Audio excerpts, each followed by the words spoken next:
자, 우리 인덱스에 대해서 나와보도록 할 텐데요. 인덱스란 무엇이냐라고 하면은 핵심 포인트는 데이터 레코드를 빠르게 접근하기 위해서 키값, 포인터를 쌍으로 구성하게 되는 데이터 구조를 이제 우리가 인덱스라고 이야기를 합니다.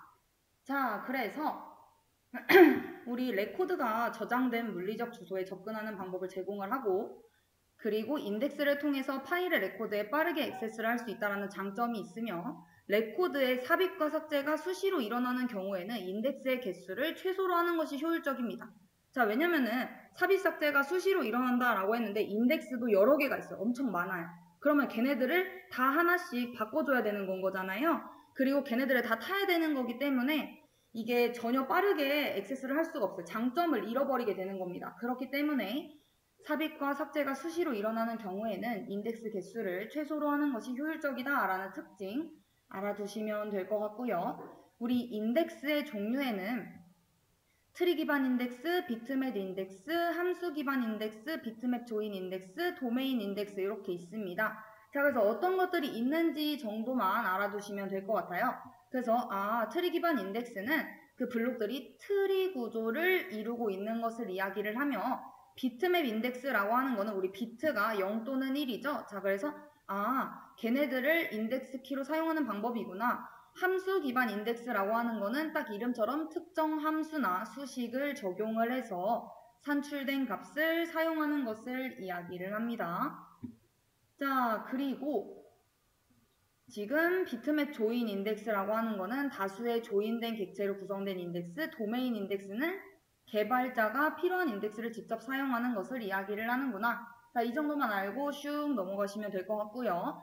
자, 그 다음 이제 클러스터드 인덱스와 넌 클러스터드 인덱스입니다. 얘는 알아두셔야 되고요. 자, 우리 인덱스가 키값, 포인터 쌍으로 구성되는 그 데이터 레코드에 빠르게 접근하기 위해서 사용되는 데이터 구조다라고 했었죠. 그거에 따라서 클러스터드 인덱스는 뭐다? 자, 클러스터드 인덱스는 인덱스 키의 순서에 따라 데이터가 정렬되어 저장되는 방식을 이야기를 하고요. 넌 클러스터드 인덱스라고 하는 거는, 자, 얘는 인덱스의 키값만 정렬이 되고 실제 데이터는 정렬되지 않는 방식을 이야기를 합니다. 자, 그래서 인덱스라고 하는 친구는 빠르게 접근하기 위한 거, 그 중에서 이제 두 가지로 나뉘게 될 텐데, 클러스터드 인덱스라고 하는 친구하고 넌 클러스터드 인덱스라고 하는 친구 중에서 클러스터드 인덱스는 키의 순서에 따라 데이터가 정렬되는구나. 넌 클러스터드 인덱스는 인덱스의 키값만 정렬이 되고 실제 데이터는 정렬이 되지 않는 방식을 이야기를 하는구나 정도만 알고 넘어가시면 됩니다. 자, 그러고 난 다음에 다음 뷰에 대해서 넘어가 보도록 할게요. 자, 뷰는 무엇이냐? 얘 굉장히 중요합니다. 왜? 시험에 나왔었으니까 중요하겠죠? 자, 뷰란 사용자에게 접근이 허용된 자료만을 제한적으로 보여주기 위해서 하나 이상의 기본 테이블로부터 유도된 이름을 가지는, 여기가 핵심이죠. 실제 물리적으로 갖고 있는 테이블이 아니라 가상 테이블입니다. 자, 그래서 얘는 가상이라고 얘기했던 것처럼 저장장치 내에 물리적으로 존재하지는 않고 사용자에게만 있는 것처럼 간주가 돼요. 자, 그래서 뷰를 통해서만 뷰가 접근을 하게 되면은 뷰에 나타나지 않는 데이터들을 안전하게 보호할 수 있다라는 특징이 있고요. 뷰가 정의된 기본 테이블이나 뷰를 삭제를 하게 되면은 그 테이블이나 뷰를 기초로 정의된 다른 뷰들도 자동적으로 삭제가 된다라는 거. 자, 그리고 여기서의 특징은 하나가 또 있는데,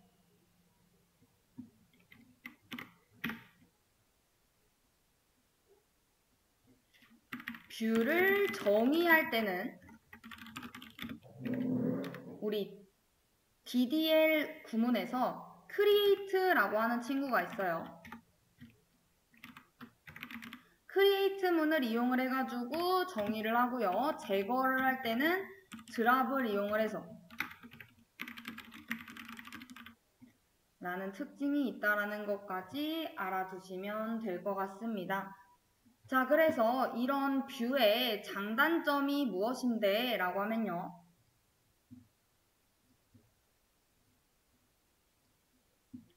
자, 뷰의 장단점. 장점에는 우선 논리적 데이터 독립성을 제공을 한다라는 것. 그리고 동일 데이터에 대해 동시에 여러 사용자의 상이한 응용이나 요구를 지원을 해주고요. 자, 그리고 사용자의 데이터 관리를 간단하게 해준다라는 것. 그리고 얘 가상 테이블이라고 얘기를 했었죠. 그렇기 때문에 그 데이터, 뷰에 나타나지 않는 데이터들은 안전하게 보호를 할 수 있는 건 거잖아요. 그래서 접근 제어를 통한 자동 보안이 제공이 된다라는 특징. 대신 단점이라고 하면은 얘는 인덱스를 가질 수가 없습니다. 독립적인 인덱스를. 그리고 이미 한번 크리에이트를 이용을 해가지고 만들었다라고 하면은 그 정의를 뭐 어털문이라던가 업데이트문을 이용을 해가지고 변경을 할 수가 없어요. 다시 드랍을 한 다음에 다시 크리에이트 해가지고 다시 재정의해줘야 됩니다. 자, 그래서 변경할 수 없구나. 그리고 뷰로 구성된 내용에 대해 삽입, 삭제, 갱신, 연산을 할 때 제약이 따른다라는 거. 자, 그래서 뷰라고 하는 게 뭐다? 하나 이상의 테이블을 이용을 해서 만들어진 가상의 테이블. 그리고 얘네들은 실제 데이터를 저장하는 게 아니라 셀렉트 문을 이용을 해가지고 결과를 이름을 붙여가지고 저장을 해놓은 거. 그렇기 때문에 실제 테이블처럼 사용은 가능하지만 조회라던가 아니면 그러니까 조회용으로만 사용을 한다라든지 아니면 제한된 조작만 가능하다라는 거 이해되실까요? 자, 그래서 뭐 민감한 정보들, 비밀번호라던가 급여 같은 정보들을 가릴 수가 있고 재사용도 가능하며 뷰를 통해서 인서트, 업데이트, 딜리트 하는 것들은 제한이 될 수 있다. 그래서 뭐 예시를 든다면 우리 실무적으로 생각을 해봤을 때 인사관리자가 직원의 이름과 부서만 보게 하고 싶다.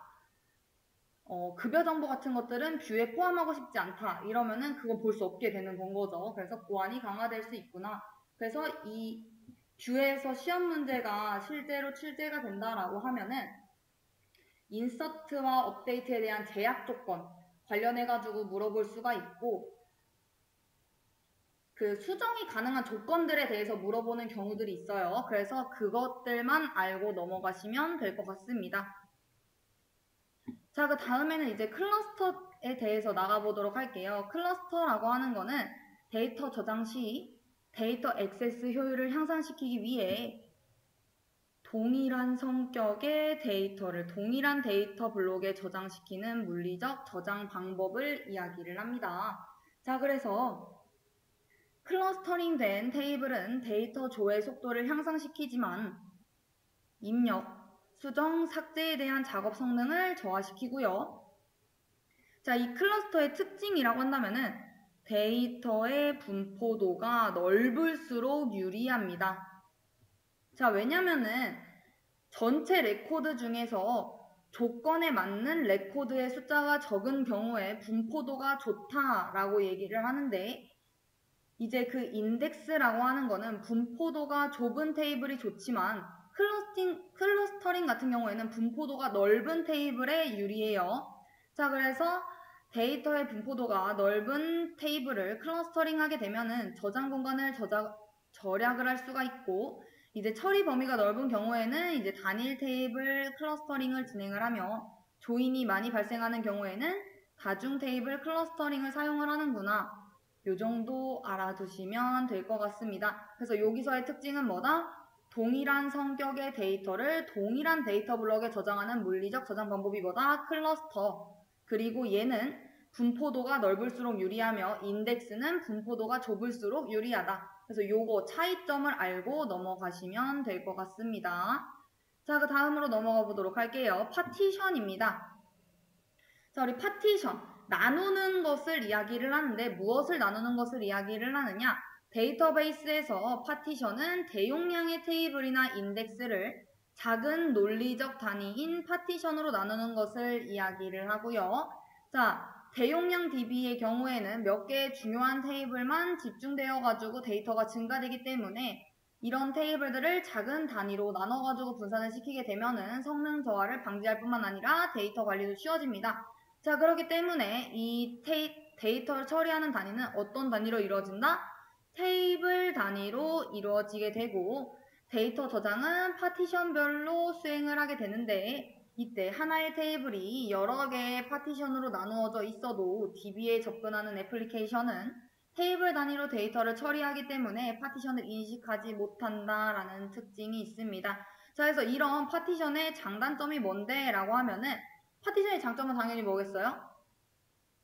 작게 나눈 것이잖아요. 그렇기 때문에 액세스 범위가 줄어들어서 쿼리 성능이 향상이 될 수 있다라는 거. 그리고 파티션별로 데이터가 분산되어서 저장이 되기 때문에 디스크의 성능이 향상이 될 수가 있고, 만약에 장애가 발생했다라고 하면은 되게 조그만 나눠진 그 부분에 손상이 일어난 거기 때문에 손상 정도를 최소화할 수가 있겠죠. 그리고 파티션 단위로 입출력도 분산을 시킬 수가 있고, 데이터의 가용성이 향상이 되며, 대신 단점이라고 얘기를 한다면 단점은 되게 세분화시켜 놓은 거잖아요. 그렇기 때문에 세심한 관리가 요구가 될 수 있고, 그리고 얘랑 얘랑 조인을 하고 싶어요. 그러면은 그 조인이 되게 많이 이루어져야 되는 건 거잖아요. 그렇기 때문에 비용이 증가하고, 오히려 이 용량이 작은 친구들을 또 파티셔닝을 수행을 하게 되면은 성능이 저하될 수 있다라는 특징이 있다라는 거.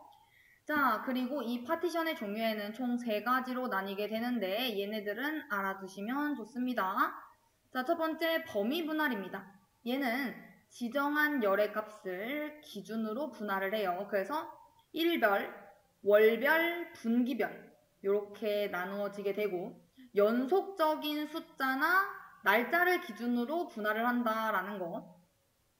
자, 그리고 해시 분할이라고 하는 거는 해시 함수에 적용된, 해시 함수를 적용한 결과값에 따라 데이터를 분할을 하는 것을 이야기를 합니다. 자, 그래서 얘의 특징은 뭐다? 연속적인 것들. 그래서 숫자나 날짜 이런 것들로 나눈다 이러면 범위 분할인 거고, 해시 분할은 해시 함수라는 키워드가 나오게 될 거고요. 조합 분할이라고 하는 거는 범위 분할, 해시 분할 얘네들을 합쳐가지고, 아니면은 리스트 분할이라고 하는 것도 하나 있긴 하거든요. 자, 얘는 특정 파티션에 저장될 데이터에 대한 명시적 제어가 가능한 분할 기법. 얘는 나온 적은 없어서 제외하긴 했는데, 자, 리스트 분할, 해시 분할, 범위 분할 요 3가지 중에서 2가지 이상의 파티션을 결합을 시킨 친구. 얘네들이 이제 조합 분할인 겁니다. 그래서 파티션이 너무 크다 라고 하면은 조합 분할을 사용을 하게 되는 건 거죠. 자, 그래서 범위 분할, 해시 분할, 리스트 분할, 조합 분할 요 정도 파티션의 종류 정도 알아두시면 될 것 같습니다. 자, 그리고 얘는 사실 단점보다는 장점을 알아두시면 좋아요. 성능 향상, 가용성 향상, 백업 가능, 경합 감소 이렇게. 자, 그 다음에는 이제 분산 데이터베이스 설계에 대해서 보도록 할 텐데요. 자, 데이터베이스 용량 설계. 자, 분산 데이터베이스라고 하는 친구는 우선 논리적으로는 하나의 시스템에 속하지만 물리적으로는 네트워크를 통해 연결된 여러 개의 사이트에 분산된 데이터베이스를 말을 하게 되고요. 우리 요 분산 데이터베이스의 목표라고 한다면은 위치 투명성, 중복 투명성, 병행 투명성, 장애 투명성 이런 것들이 있는데, 얘네들은 크게 중요하지는 않기 때문에 그냥 한 번씩만 쓱 읽고 넘어가시면 될 것 같습니다. 자, 그래서 이런 분산 설계 방법에는 테이블 위치 분산, 분할, 할당 등이 있구나 정도만 이것도 그냥 알아두시면 될 것 같고, 뭐 그렇게 중요하진 않아요. 그래서 여기서의 중요했던 거는 그냥 분산 데이터베이스는 논리적으로 하나의 시스템에 속하지만 물리적으로는 네트워크를 통해 여러 개의 사이트에 분산된 데이터베이스를 말한다. 요 정도. 자, 그리고 만약 추가적으로 더 본다면은 우리 요 아래 분산 설계 방법에는 테이블 위치 분산, 분할, 할당 요렇게 세 가지로 나누어지게 되는데, 테이블 위치 분산이라고 하는 거는 그냥 테이블을 각기 다른 서버에 분산시켜가지고 배치시키는 방법. 그리고 분할이라고 하는 거는 테이블의 데이터를 분할해가지고 분산시키는 방법. 이때 분할 규칙은 완전성, 재구성, 그리고 상호 중첩, 배제 이렇게 3가지로 규칙이 이렇게 3가지가 있는데, 그 주요 분할 방법에는 수평 분할이라고 하는 거, 그리고 수직 분할이라고 하는 거, 자, 수평 분할이라고 하는 건 우리 엑셀로 따지면은 이렇게 행으로 나뉘는 것들을, 자르는 것들을 이제 수평 분할이라고 얘기를 했었고, 수직 분할이라고 하는 거는 우리 뭐 컬럼들이 이렇게 쫘라라락 있을 거 아니에요. 열들이. 자, 이랬을 때, 아, 이거 열이 너무 많다 싶으면은 이렇게 세로로, 수직으로 분할했던 것들이 이제 수직 분할이었습니다. 자, 그리고 할당이라고 하는 거는 동일한 분할을 여러 개의 서버에 생성하는 분산 방법, 그리고 중복이 없는 할당과 중복이 있는 할당으로 나뉜다. 요 정도만 알고 넘어가시면 될 것 같아요. 그렇게 썩 중요하진 않습니다. 자, 데이터베이스 이중화와 서버 클러스터링에 대해서 보도록 할 텐데요. 데이터베이스 이중화는 시스템 오류로 인해 만약에 데이터베이스에서 중단이 이루어졌거나 물리적인 손상이 발생을 했을 때 걔네들을 복구시키기 위해서 동일한 데이터베이스를 복제해서 관리하는 것을 이제 이중화라고 얘기를 합니다. 똑같은 거 두 개 만들어 놓고 A가 고장이 났다라고 하면은 B로 운행이 잘 될 수 있도록 관리를 한다라는 건 거예요. 자, 그렇다면은 특징이 뭐겠어요? 당연히 하나 이상의 데이터베이스가 항상 같은 상태를 유지를 하기 때문에 문제가 발생하면은 복제된 데이터베이스를 이용을 해서 즉시 문제를 해결할 수 있다라는 거. 자, 그래서 이 데이터베이스 이중화의 분류라고 해서 두 가지 기법으로 나뉘게 되는데 이걸 기법이라고 하는 것과 레이지 기법이라고 하는 것들로 나뉘게 됩니다. 이걸 기법이라고 하는 거는 트랜지션 수행 중에 데이터 변경이 발생됐다라고 하면은 이중화된 모든 데이터베이스에 즉시 전달을 해가지고 그 변경 내용들이 즉시 적용이 되도록 하는 기법입니다. 그래서 여기서의 키워드는 즉시. 좀 더 작성을 해놓을까요?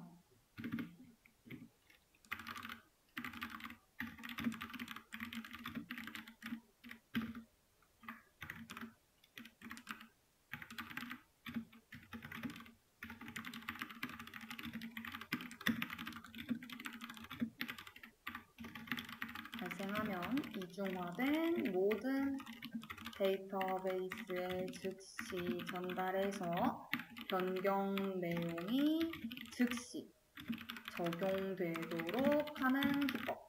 자, 얘와 얘의 차이를 좀 알아두셔야 되는데 우리 이걸 기법은 뭐다? 즉시, 즉각적으로 적용이 되도록 하는 기법. 자, 그러면은 레이지 기법이라고 하는 친구는 뭐냐? 얘는 트랜잭션의 수행이 종료되면 변경 사실을 새로운 트랜잭션에 작성해서 각 데이터베이스에 전달되는 기법을 이야기를 합니다. 그래서 즉시 적용되는 친구가 이걸 기법, 그리고 종료가 되면 변경 사실을 이제 반영하는 기법이 이제 레이지 기법이구나 해서 얘와 얘의 차이를 알아두시면 될 것 같습니다. 자, 그리고 이 데이터베이스 이중화의 구성 방법에 두 가지로 나뉘게 되는데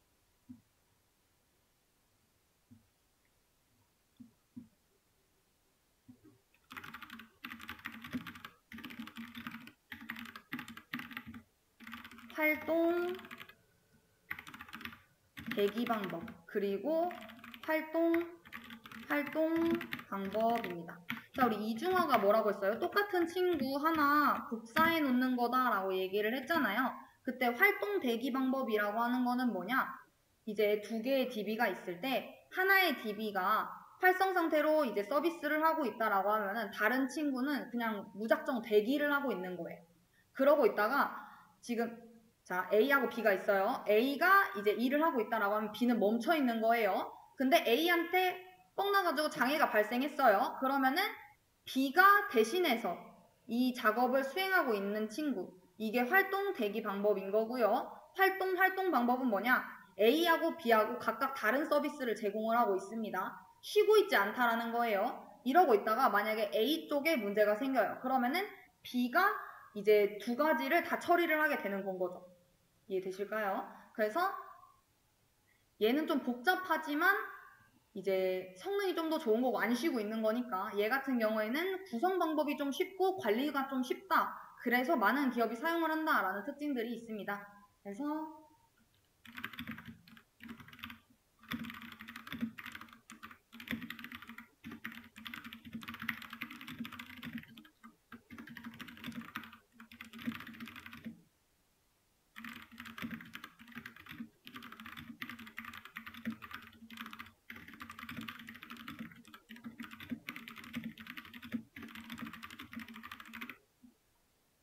자, 그리고 활동은 두 개의 DB가 서로 다른 서비스를 제공하다가 둘 중 한쪽 DB에 문제가 발생하면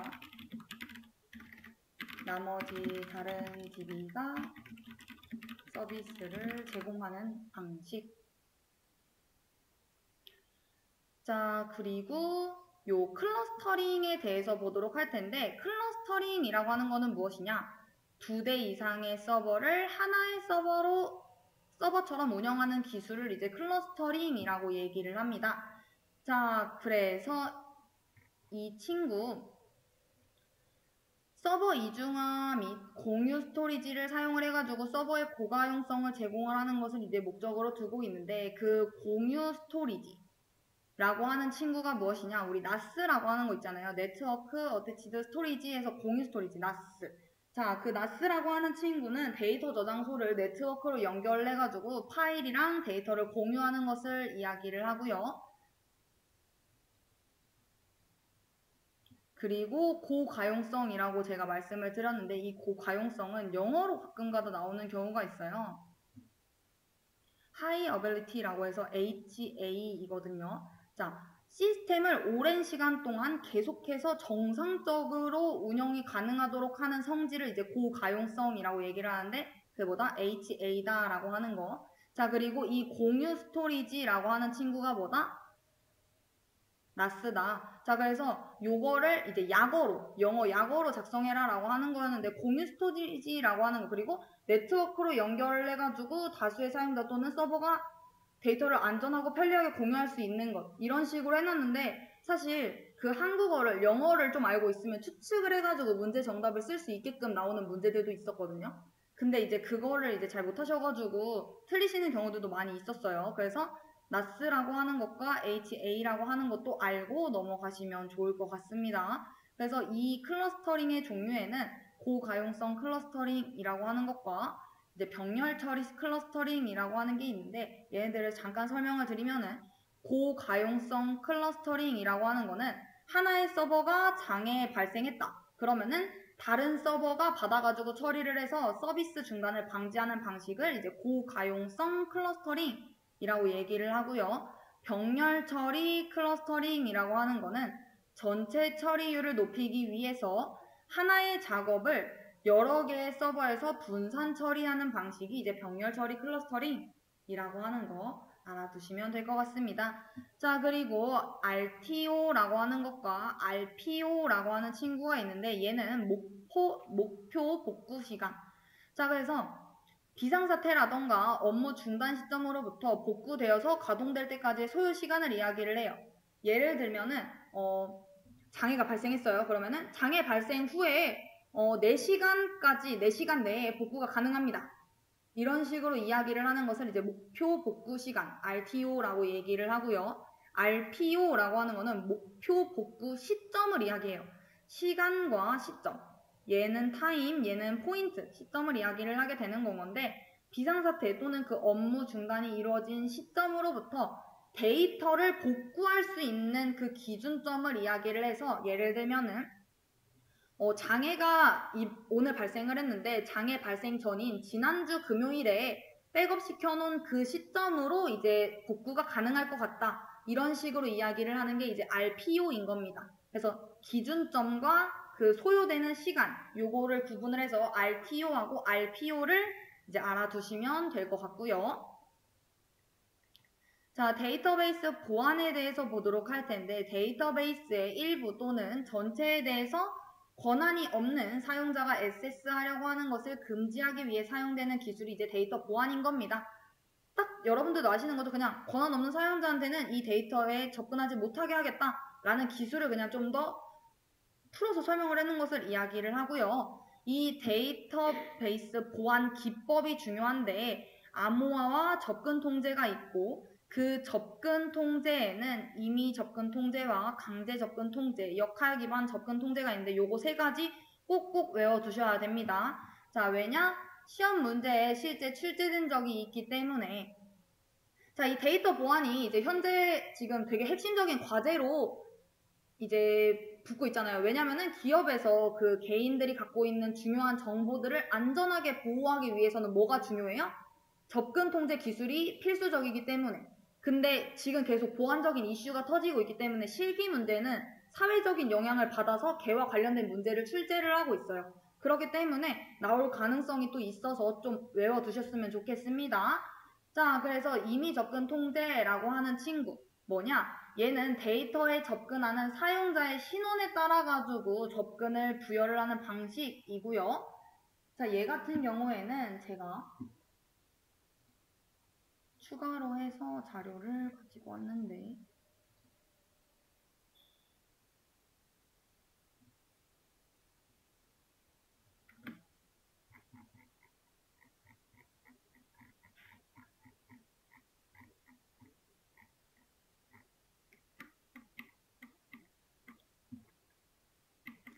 자, 우리 DAC라고 하는 친구는요. 임의 접근 통제, 데이터에 접근하는 사용자의 뭐에 따라? 신원에 따라 접근 권한을 부여를 하는 방식을 이야기를 합니다.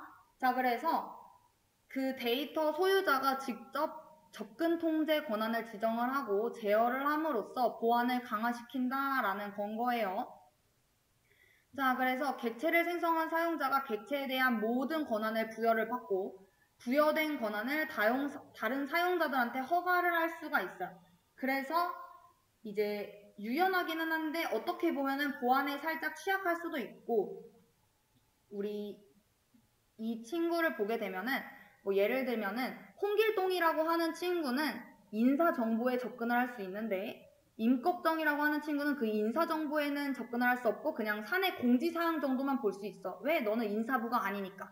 이런 식으로 그 사람에 따라서 사용자에 따라서 그 객체들에 접근할 수 있게끔 권한을 지정을 하고 이제 제어를 하는 것들이 이제 DAC인 거고요. 우리 MAC라고 하는 친구는 강제 접근 통제를 이야기를 해요. 자, 그래서 주체와 객체의 등급을 비교를 해가지고 접근 권한을 부여를 하는 방식을 이야기를 하고요. 얘는 데이터 소유자가 아닌 시스템이 접근 통제 권한을 지정을 합니다. 얘는 여기가 키워드였고 얘는 여기가 키워드예요. 자, 그리고 얘는 데이터베이스 객체별로 보안 등급을 부여하는 것이 가능하다라는 겁니다. 자, 그래서 본인의 등급에 맞는 데이터만 접근을 할 수 있다라는 거. 예시를 들면은 우리 군대 아니면은 정부 이런 기관에서 정보 등급을 사용을 하잖아요. 그래서 1급 기밀, 2급 기밀, 뭐 얘는 일반. 이래서 뭐 상병이다 이러면은 뭐 2급까지만 접근이 가능해. 뭐 이러고 뭐 대령 막 이런 사람들은 뭐 1급 기밀에도 접근이 가능하다 이런 식으로 해서 내가 만약에 상병이에요. 그러면 나보다 높은 등급에 있는 것들은 볼 수 없다라는 건 거죠. 시스템이 제어를 한다라는 건 거예요. 이해되실까요? 그게 강제적인 접근 통제. 자, 그렇기 때문에 보안이 매우 강하다라는 특징이 있고요. 우리 아까 전에 DAC는 약간 좀 약하다라고 했잖아요. 자, 근데 우리 얘는 보안이 매우 강하지만 유연성이 좀 낮죠. 그리고 사용자가 직접 이렇게 권한을 줄 수가 없어요. 왜냐면은 관리자 시스템이 중앙적으로 이 등급에 맞게 그 접근하는 것들을 권한을 설정을 하는 거기 때문에 이해되실까요? 그래서 강제 접근 통제는 그렇구나 라는 거. 자, 그리고 RBAC 역할 기반 접근 통제라고 하는 친구는 사용자의 역할에 따라 이게 R이라고 하는 친구가 롤에서 따가지고 온 거거든요. 롤 베이스드 액세스 컨트롤이라고 해서 롤 기반 역할에 따라서 접근 권한을 부여하는 방식이고 얘는 중앙 관리자가 접근 통제 권한을 지정을 하며 임의 접근 통제라고 하는 것과 강제 접근 통제의 단점을 이제 보완을 해서 다중 프로그래밍 환경에 최적화되어 가지고 다양한 업무 환경에서 유연하게 적용할 수 있는 친구를 이야기를 하는 겁니다. 우리 아까 전에 임의 접근 통제는 홍길동이라고 하는 친구는 뭐 인사 권한을 갖고 있고 뭐 임꺽정이라고 하는 친구는 사내 공지사항만 볼 수 있고 이런 식으로 나눴다라고 했잖아요. 얘 같은 경우에는 그 부서에 따라서 나뉘는 겁니다. 자, 그래서 역할팀이다 이러면은 직원 정보를 열람을 할 수 있고, 개발팀이다 이러면은 코드에 접근할 수 있고, 왜냐면은 인사팀이 코드에 접근할 권한을 갖고 있으면 문제가 생길 수 있잖아요. 그것처럼 그 역할을 부여받은 거에 따라서 자동으로 이제 권한이 부여되는 건 거죠. 인사팀은 직원 열람이 가능하며, 개발자는 코드 이제 저장소인 그런 산출물에 접근이 가능하고, 이런 식으로. 그렇기 때문에 대규모 이제 시스템에서 권한 관리하고 이럴 때 요 역할 기반 접근 통제에 따라 가지고 이제 많이 진행을 하고요. 얘의 특징이라고 한다면은 유지 보수성과 확장성이 좋다라는 특징. 자, 그래서 실제 문제로 따진다라고 하면은, 자, 규칙 기반의 접근 통제 방법으로서 주체의 권한에 따라 가지고 기반해서 객체의 접근을 제한한다라는 거. 자, 얘는 뭐겠어요? MAC를 이야기를 하겠죠. 주체와 객체의 등급을 고려를 해가지고 접근을 제어하는 방식, 우리 MAC 강제 접근 통제라는 건 거고, 중앙관리자가 사용자의 역할에 기반을 해서 자원에 대한 접근을 제한하는 방식, 이런 식으로 문제가 출제가 되면은 중앙관리자, 사용자의 역할, 이런 키워드를 보고 역할 기반 접근 통제 RBAC겠구나 라고 알아두시면 되는 건 거고, 그리고 얘는 이렇게 한국어로 알아두시는 것도 좋지만 요 영어 약자도 꼭 알고 계셔야 됩니다. 그 두 개를 매칭을 해가지고 알아둬야 한다라는 거. 얘는 좀 중요하기 때문에 지금 좀 더 딥하게 알아둔 거고요. 우리 좀 더 쉽게 외우겠다라고 하면은 우리 요 D는 드라이브라고 생각하세요. 드라이브처럼 개인이 공유를 한다. 임의로 설정을 한다. 라는 거. 그리고 M이라고 하는 거는 우리 밀리터리, 군대처럼 등급에 따라 가지고 접근을 시킨다 라는 거. 그리고 요 R, 롤, 역할에 따라서 자동으로 권한이 설정되는 친구다 라는 거. 이렇게 외우는 꿀팁에 따라 가지고 알아두시고요. 자, 다음 넘어가 보도록 하겠습니다. 우리 데이터베이스 백업하고 복구에 대해서 보도록 할 텐데, 우리 데이터베이스 백업이라고 하는 건 당연히 장애가 발생을 했을 때 그 데이터에 저장된 데이터를 보호를 하고 복구를 하기 위한 작업이 이제 백업인 건 거죠. 자, 그렇기 때문에 치명적으로 데이터 손실을 막기 위해서는 어떤 식으로 중요하다? 정기적으로 백업을 해둬야 된다. 그래야지 그쪽으로 넘어갈 거 아니에요. 우리 아까 전에도 재복구 시점 이렇게 해가지고 봤었는데, 만약에 제가 1월 달에 이제 작업을 해놓고 계속 그냥 사용을 하다가 백업을 안 해놨어요. 그럼 만약에 10월 달에 장애 났다 이러면 1월 달로 돌아가야 되는 건 거예요. 그처럼 우리 데이터베이스 백업과 복구에 대해서 보도록 할 텐데, 우리 로그 파일이라고 하는 친구는 데이터베이스의 처리 내용이나 이용 상황 등 상황의 변화를 따라서 시간의 흐름에 따라 모두 기록한 파일을 이야기를 해요. 우리 그래서 일반적인 컴퓨터도 보게 되면은 로그 파일들이 다 있잖아요. 예를 들면 이런 식으로 제가 어디에 몇 시 몇 분 몇 초에 접근을 해가지고 어떤 작업들을 했는지 이런 식으로 로그 파일들이 다 남겨져요. 자, 이런 것처럼 얘는 키워드는 뭐다? 변화를 시간의 흐름에 따라 모두 기록한 파일. 얘가 왜 필요하냐? 데이터베이스 백업에 왜 나왔냐? 복구를 하기 위해서 가장 필요한 기본적인 자료인 거기 때문에.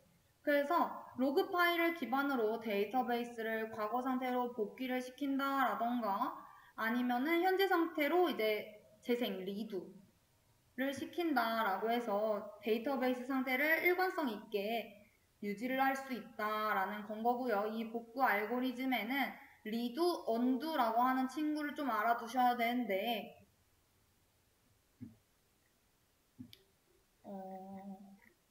따로 작성을 안 해놨군요.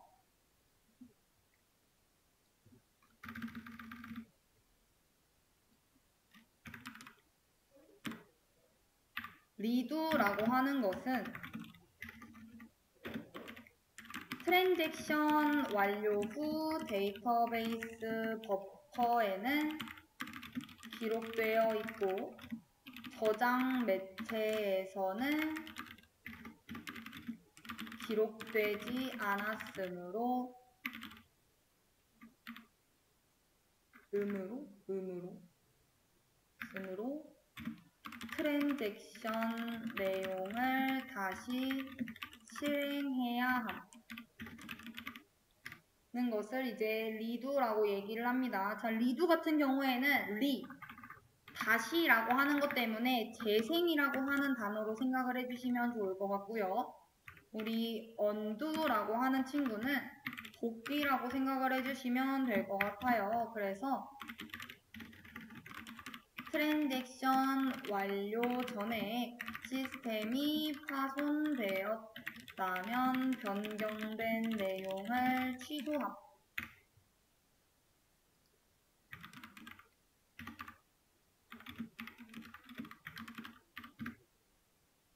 자, 그래서 요 리도라고 하는 친구하고 언두, 재실행과 취소에 대해서 알아두시면 좋을 것 같고, 얘는 데이터베이스에서 트랜잭션을 복구하거나 롤백할 때 이제 자주 등장하는 개념인 건데, 요 친구를 구분을 하는 문제가 하나 나왔었던 걸로 기억을 하고 있어요. 그래서 우리 언두라고 하는 친구는 트랜잭션을 취소하고 이전 상태로 되돌리는 거.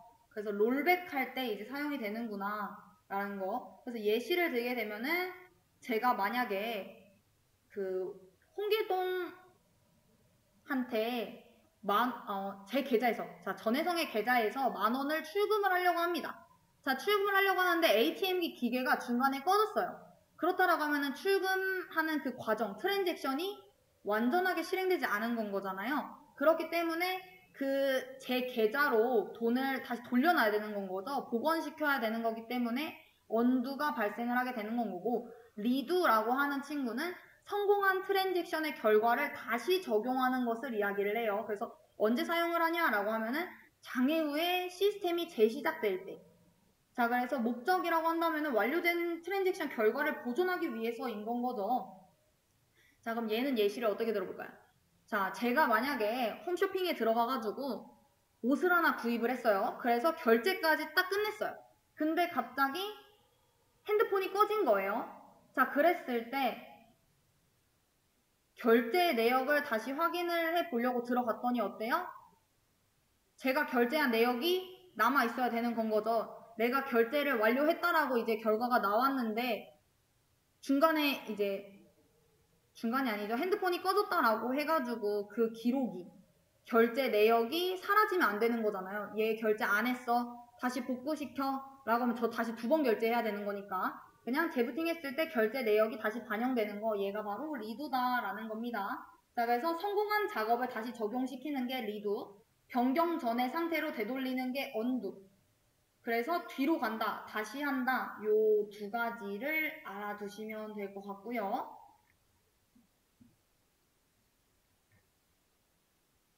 자, 우리 스토리지 종류라고 해서 우리 아까 전에 NAS라고 하는 것만 살펴봤는데, 스토리지라고 하는 거는 우선 저장소라고 생각을 하시면 되죠. 이제 단일 디스크로 처리할 수 없는 대용량의 데이터들을 저장하기 위해서 서버하고 저장 장치를 연결하는 기술을 이야기를 해요. 자, 그래서 스토리지 종류에는 DAC, DAS, DAS, NAS, NAS, 그리고 SAN이라고 하는 거, SAN이라고 하는 친구들이 있고, DAC라고 하는 친구는 자꾸 DAC라고, 아까 임의 접근 통제 때문에. 자, DAS라고 하는 친구는 서버하고 저장 장치를 전용 케이블로 직접 연결하는 방식을 이야기를 하고요. 속도가 빠르고 설치 운영이 쉬운데 다른 서버에서 접근할 수 없다라는 거. 자, 여기서의 예시는 뭐겠어요? 우리 USB 아니면은 뭐 외장 하드디스크 이런 것들 있잖아요. 그 컴퓨터에 바로 그냥 다이렉트로 꼽죠. 그것들이 이제 DAS에 해당이 됩니다. 다이렉트로 접근하겠다라는 거. 자, 그렇기 때문에 이제 다른 서버에선 접근할 수 없겠죠. 그런 특징들이 있겠구나. 그래서 초기 구축 비용은 좀 저렴하지만 다른 단점들이 있다라는 거, 확장성과 유연성이 떨어진다라는 거, 그리고 NAS라고 하는 친구, 네트워크를 통해서 연결하는 방식을 이야기를 하고요. 별도의 파일 기능이 있는 친구들, NAS 스토리지가 내장된 저장 장치를 직접 관리를 하는 것을 이야기를 해요. 자, 그래서 이더넷 스위치를 이용을 해가지고 스토리지들에 접근을 하고 파일을 공유를 하고, 자, 이렇다라고 하면은 어떤 특징이 있을까요? 장소에 구애받지 않고 저장 장치에 쉽게 접근을 할 수가 있겠죠. 그렇기 때문에 좀 더 유연하다라는 거, DAS보다. 자, 그리고 SAN이라고 하는 친구는 요 DAS하고 NAS, 다스나스 걔네들의 장점들을 합친 것을 이야기를 해요. 그래서 서버와 저장 장치를 연결하는 전용 네트워크를 별도로 구성을 해가지고 파이버 채널 스위치를 이용해서 고성능 네트워크를 구성을 한다라는 거. 자, 그렇기 때문에 얘는 확장성도 좋고 유연성도 좋고 가용성이 뛰어나고 서버들이 저장 장치나 파일들을 공유를 할 수 있고 광 케이블로 연결을 하기 때문에 처리 속도도 빠르다라는 특징들이 있겠죠. 자, 그래서 파이버 채널 스위치라고 하는 키워드 등장하게 되면은 얘를 이용한 스토리지는 무조건 SAN인 겁니다. 자, 그리고 논리 데이터 모델의 변환 보도록 하겠습니다. 우리 엔티티를 테이블로 변환하겠다라고 하는 거는 우리 논리 데이터 모델에서 정의된 엔티티를 물리 데이터 모델인 테이블로 변환하는 것을 이야기를 하고요.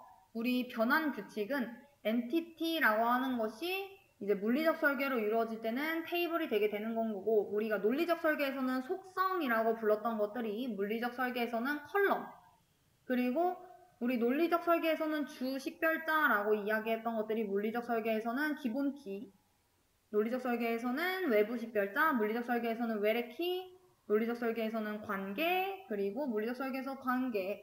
자, 이런 식으로 변환시키는 그 규칙들을 이제 조금 알아두시면 좋을 것 같고요. 우리 슈퍼 타입을 서브 타입으로 변환한다라는 거. 얘는 그냥 알고만 넘어가시면 될 것 같아요. 아, 테이블로 변환하는 방법으로 슈퍼 타입 기준으로 테이블 변환, 서브 타입으로 테이블 변환, 개별 타입으로 테이블 변환들이 있구나 라는 거. 자, 그래서 슈퍼 타입 기준으로 테이블을 변환한다라고 하는 거는 서브 타입을 슈퍼 타입에 통합을 해가지고 하나의 테이블로 만든다라는 거. 자, 그래서 뭐 예를 들게 되면은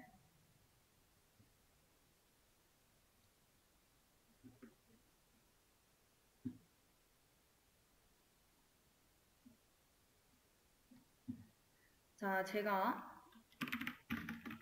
접수라고 하는 그 테이블이 있는데 그 안에 접수 번호, 신청자 이름 이런 것들이 있다라고 했어요. 자, 근데 이 중에서는 방문 접수로 나뉠 수도 있고 인터넷 접수로 나뉠 수도 있겠죠. 그래서 방문 접수에도 접수 번호, 지점 코드가 있을 거고, 그리고 뭐 인터넷 접수에는 본인의 아이디가 또 들어가겠죠.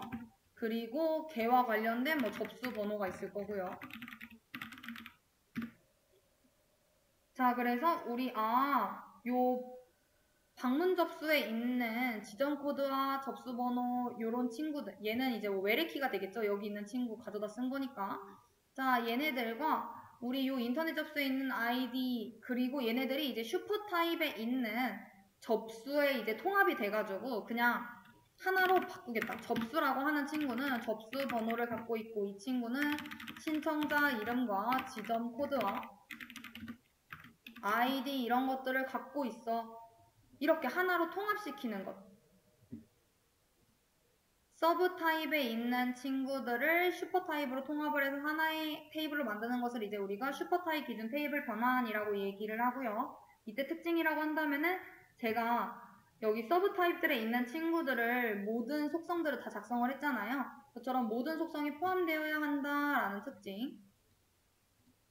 자, 그리고 이제 서브 타입에 대한 기준 테이블 변환이라고 얘기를 한다면은 슈퍼 타입들 속성에 각각의 서브 타입을 추가를 해가지고 서브 타입들을 개별적인 테이블로 이야기를 하는 것을 이야기를 해요. 예를 들면은 우리 접수 테이블하고 방문 접수, 인터넷 접수가 있다라고 하면은 접수라고 하나에 크게 만드는 게 아니라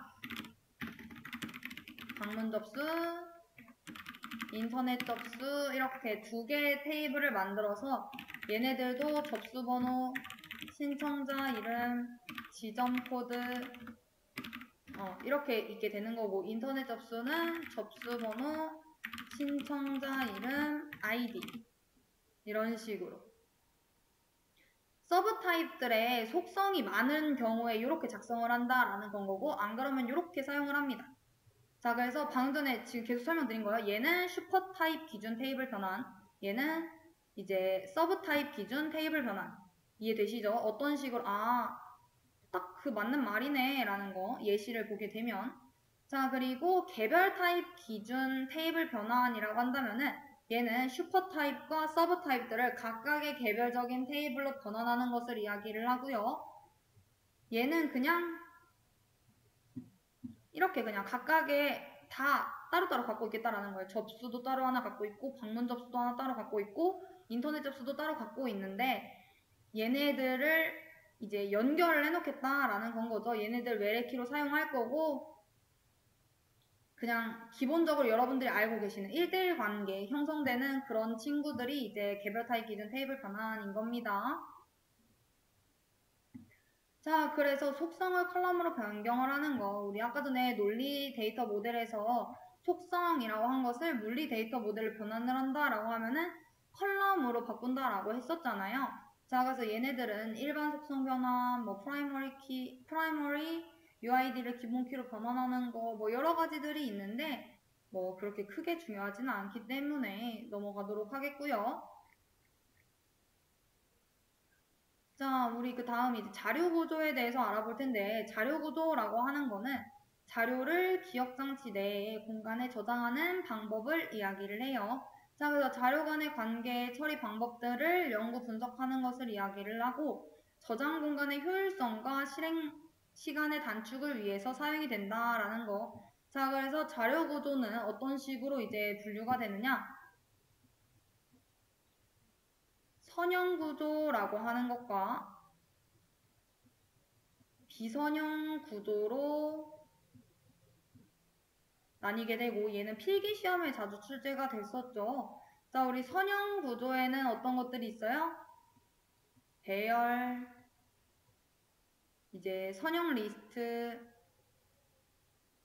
쓰는 게 낫겠네요.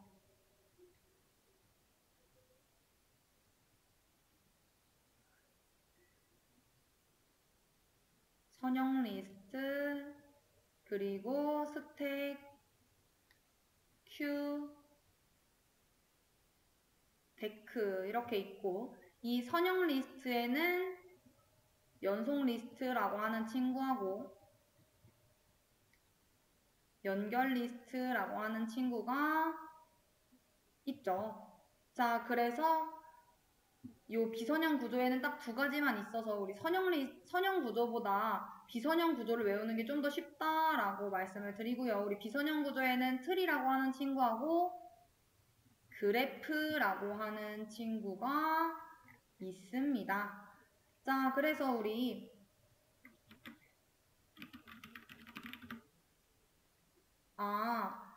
배열이라고 하는 친구는 무엇인데? 라고 얘기를 하게 되면은 우리 배열이라고 하는 거는 크기와 형이 동일한 자료들이 순서대로 이제 나열된 집합. 그래서 우리 C언어나 이런 데서 공부하잖아요.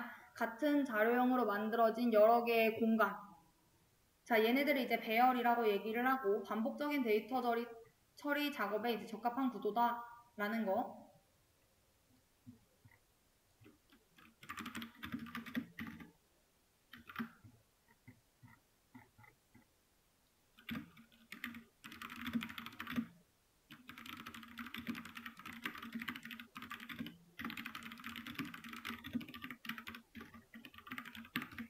그리고 우리 그 리스트라고 하는 친구가 있었죠. 선형 리스트. 그 안에는 이제 연속 리스트라고 하는 친구하고 연결 리스트라고 하는 친구가 있는데, 연속 리스트는 배열과 같이 연속되는 기억 장소에 저장되는 자료 구조.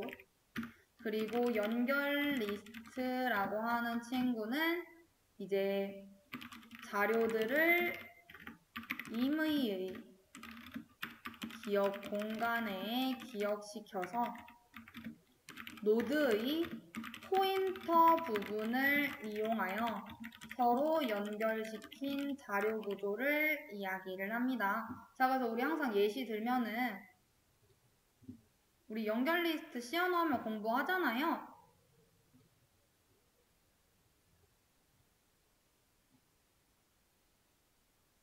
웬만하면은 여기 이제 데이터들이 이제 저장이 되고 마지막에 이제 주소를 저장할 수 있는 공간을 만들어 놓은 다음에 얘와 동일한 데이터를 저장하고 주소를 하나 저장할 수 있는 공간을 하나 만들어서 얘한테 얘 주소를 알려주는, 그래서 이렇게 연결될 수 있도록 하는 얘네들을 연결 리스트라고 얘기를 했습니다. 자, 그리고 스택이라고 하는 친구는 리스트의 한쪽 끝으로만 자료의 삽입, 삭제 작업이 이루어지는 자료 구조를 이야기를 하고요. 우리 박스를 생각하시면 되죠. 얘 같은 경우에는, 스택 같은 경우에는 이런 상자가 있는데 여기만 지금 열려 있잖아요. 위에만. 그렇기 때문에 이쪽으로만 삽입이 될 수 있고 이쪽으로만 나갈 수가 있어요. 자, 그래서 처음에 A라고 하는 친구가 삽입이 됐다라고 하면은 이제 두 번째 또 삽입이 된다 그러면 B가 이 위에 삽입이 되겠죠. 자, 그러면은 나간다라고 하면 누가 먼저 나가겠어요? 위에 있는 친구부터 꺼내야 되는 건 거잖아요. 그래서 B, 그 다음 A 요 순서대로 나가게 될 겁니다. 자, 우리 이걸 뭐라고 얘기를 하느냐? 후입 선출이라고 얘기를 해요. 먼저 들어온 친구가 먼저 나간다. 나중에 들어온 친구가 먼저 나간다. 자, 우리 그림 보면은 B가 나중에 들어왔잖아요. A가 먼저 들어왔고, 근데 나가는 건 누가 먼저 나가요? B가 먼저 나가죠? 자, 그래서 후입 선출에 대해서 알아두시면 될 것 같고, 자, 그리고 여기서 만약에 제가 B도 꺼냈고 A도 꺼냈어요. 자, 근데 제가 또 데이터를 삭제를 하려고 해요. 그러면은 어떻게 될까요? 삭제할 데이터가 없는 상태에서 지금 데이터를 삭제하려고 하는 거기 때문에 언더플로우라고 하는 게 발생을 하고요.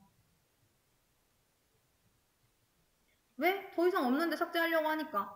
만약에 얘가 상자가 담을 수 있는 공간은 최대 4개였어요. 자, 그래서 제가 A, B, C, D를 이렇게 넣었는데 또 하나를 넣으려고 해요. 자, 그러면 이 상자에서, 상자가 아니라 컵이라고 생각을 하고 물을 한 컵 더 부으려고 하면은 물이 넘치겠죠. 자, 그러면은 뭐가 발생을 한다? 오버플로우가 발생을 합니다.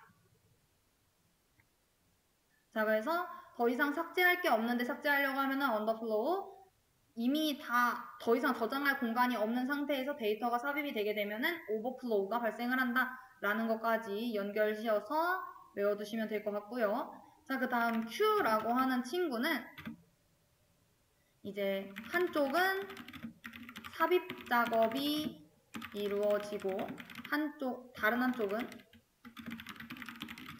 삭제 작업만 이루어지는 자료 구조를 이제 Q라고 얘기를 하고요. 우리 스택 같은 경우에는 아까 전에 상자같이 생겼다라고 했잖아요. 얘는 이렇게 그냥 리스트라고 생각을 하시면 됩니다. 자, 그래서 제가 만약에 이쪽은 삽입만 이루어지고 이쪽은 삭제만 이루어지는 통로라고 해볼게요. 얘가 지금 그랬잖아요. 한쪽은 삽입, 한쪽은 삭제. 자, 그래서 이쪽으로 A라고 하는 친구가 들어왔어요. 자, 그러고 B라고 하는 친구가 들어온다면 어떻게 들어오겠어요? 여기로 들어오니까 이쪽에 이제 들어오겠죠. 자, 그럼 제가 만약에 삭제를 하려고 합니다. 자, 그러면은 어디서부터 삭제가 되겠어요? 삭제하는 통로는 여기밖에 안 뚫려 있으니까 A부터 삭제가 되겠죠. 자, 그래서 얘 같은 경우에는 선입 선출이라고 해서 FI, FO입니다.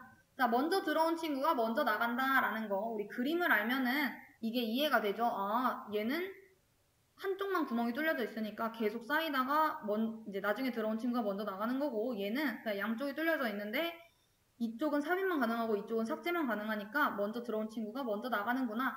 자, 그래서 얘는 특징이 있는데 어디가 시작인지 어디가 끝인지를 알려주고 싶은 거예요. 그래서 얘가 시작이고 얘가 끝이야 라고 알려주고 싶으면은 프론트를 뜻하는 F, 그러니까 시작을 표시하는 프론트 포인터라고 하는 것과 끝을 표기하는 리어라고 하는 포인트가 있다라는 특징까지 알아두시면 될 것 같습니다. 자, 그리고 다른 거를 보게 되면은 사실 제일 중요한 거는 스택하고 큐가 제일 중요해서 그것만 좀 알아두시면 될 것 같고 그래프라고 하는 친구를 또 알아두시면 되는데 자, 그래프는 정점과 간선의 두 집합으로 이루어지는 자료 구조를 이야기를 하고요. 자, 우리 그림을 또 그려볼게요.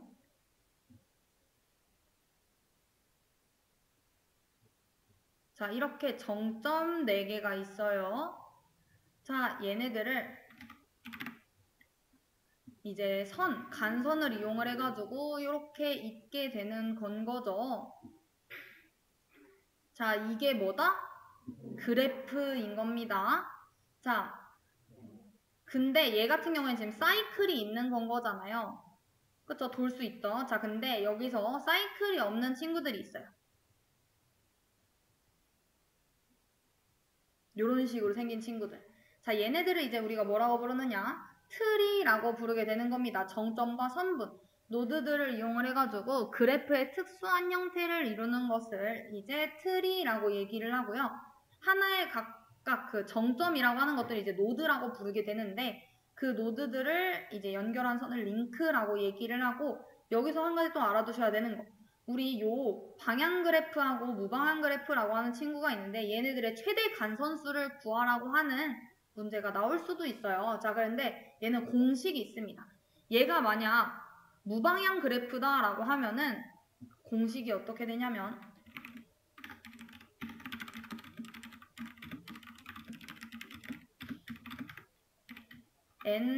n-1 개를 2로 나눈 것을 이야기를 합니다. 이 n이라고 하는 건 정점의 개수를 의미를 해요. 자, 우리 지금 정점 몇 개죠? 4개죠. 하나, 둘, 셋, 넷. 자, 얘네들 해보면은 4 빼기 1 하면은 3, 4 곱하기 3 하면은 12. 걔를 2로 나누게 되면은 6이겠죠. 우리 지금 숫자 세보면은 하나, 둘, 셋, 넷, 다섯, 여섯. 얘가 가질 수 있는 그래프의 최대 간선수는 6개가 맞구나 라는 거를 알 수가 있고요. 자, 얘는 지금 방향이 없어서 이렇게 된 거고 방향 그래프라고 하는 친구들은 이렇게 방향이 있는 것들을 얘기를 해요.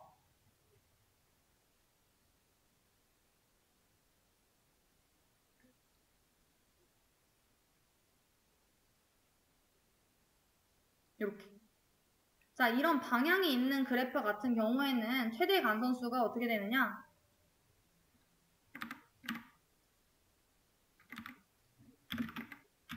이겁니다. n에 n-1을 곱한 거. 자, 왜냐면은 방금 전에 봤을 때 2배였었잖아요. 제가 선을 하나씩 더 그렸죠. 왜냐면 가는 거 하나 있고 오는 거 하나 있어야 되니까. 그래서 나누기 2를 안 하면 된다라고 생각을 하시면 되고 얘 같은 경우에는 12가 되겠죠. 자, 이런 식으로 최대 간선수를 구하는 것까지 알아두시면 될 것 같고요. 우리 그 다음 이제 트리 관련된 친구를 봐야 되는데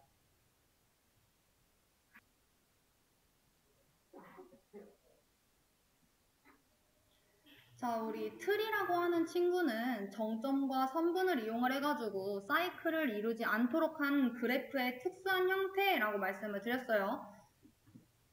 그래서 이 친구들 같은 경우에는 이름이 있는데 우리 노드라고 하는 친구들이 요 동그라미 정점들을 이제 우리가 노드라고 얘기를 한다라고 했었죠. 자, 근데 그 중에서 제일 위에 있는 트리의 맨 위에 있는 이 친구를 이제 우리가 뭐라고 부르느냐? 근노드라고 부릅니다.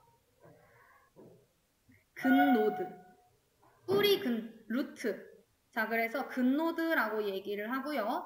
자, 그 다음에 이제 우리 디그리를 구하라라고 하는 경우들이 있어요. 우리 차수라고도 얘기를 하죠. 우리 이거를 배우긴 했었는데 트리에선 안 배웠잖아요. 그래서 보게 되면은 디그리는 그 노드에서 뻗어나온 가지수를 이야기를 해요. 그래서 이 A의 차수가 뭐야? 라고 얘기를 하면은 뭐가 되는 거예요? 얘 지금 하나, 둘, 3개 뻗어나가고 있죠. 자, 그래서 A의 디그리는 3이구나 라는 거. 자, 그러면은 C의 디그리는 얼마가 되는 걸까요?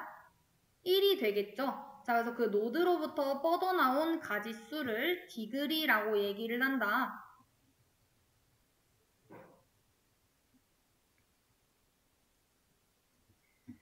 자, 그리고 단말 노드라고 하는 친구들도 있습니다.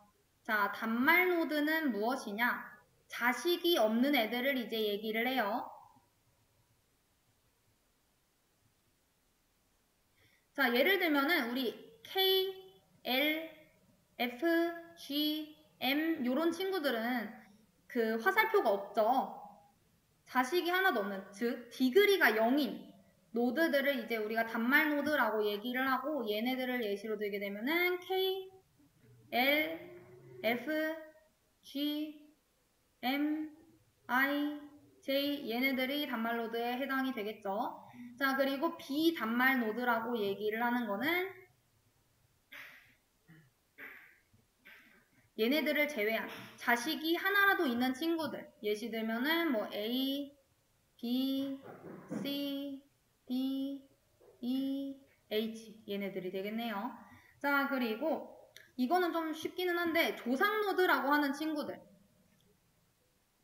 자, 예를 들어서 우리 요 M이라고 하는 친구의 조상은 누굴까요? 부모는 누구죠? 조상?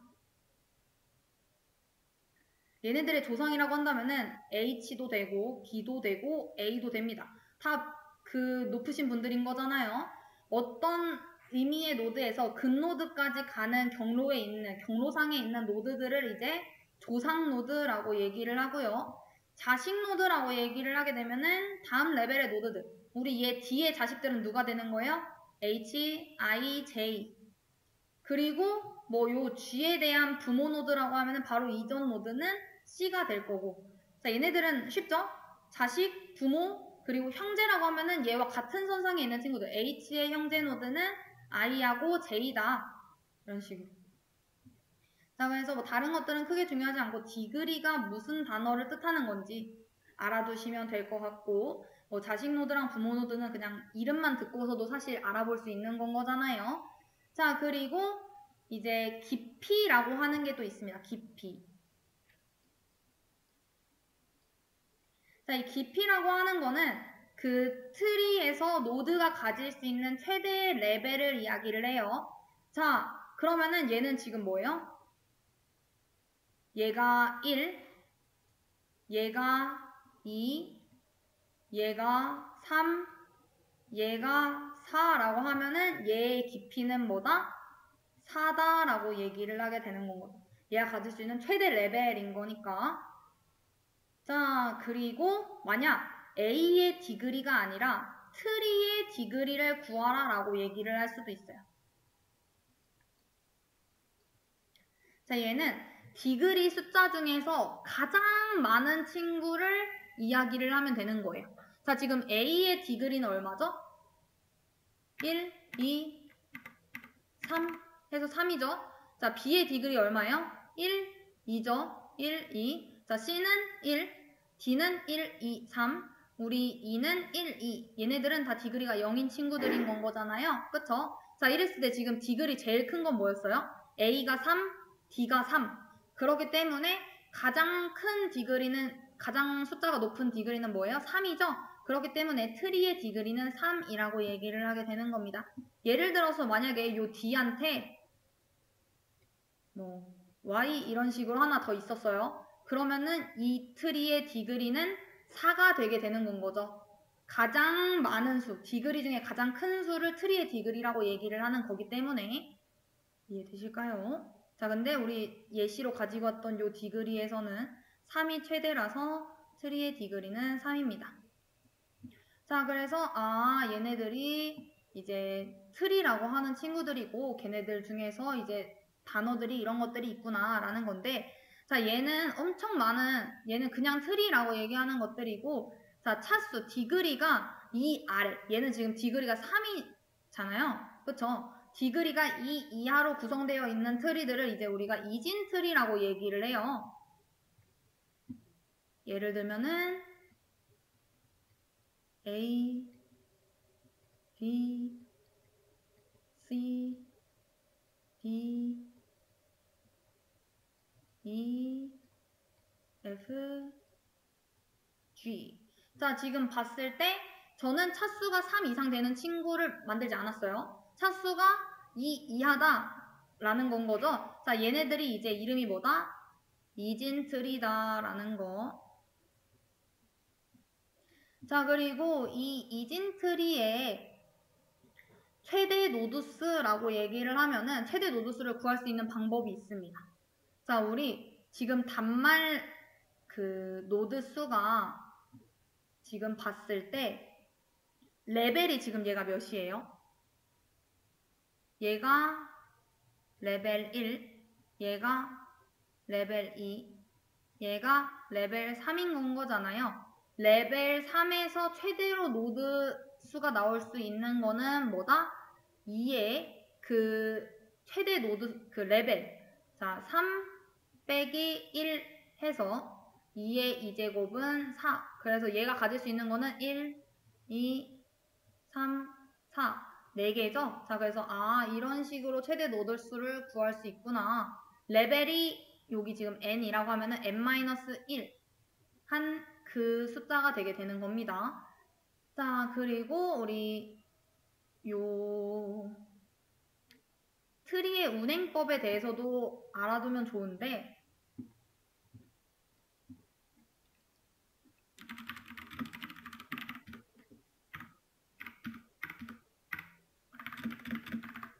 자, 프리오더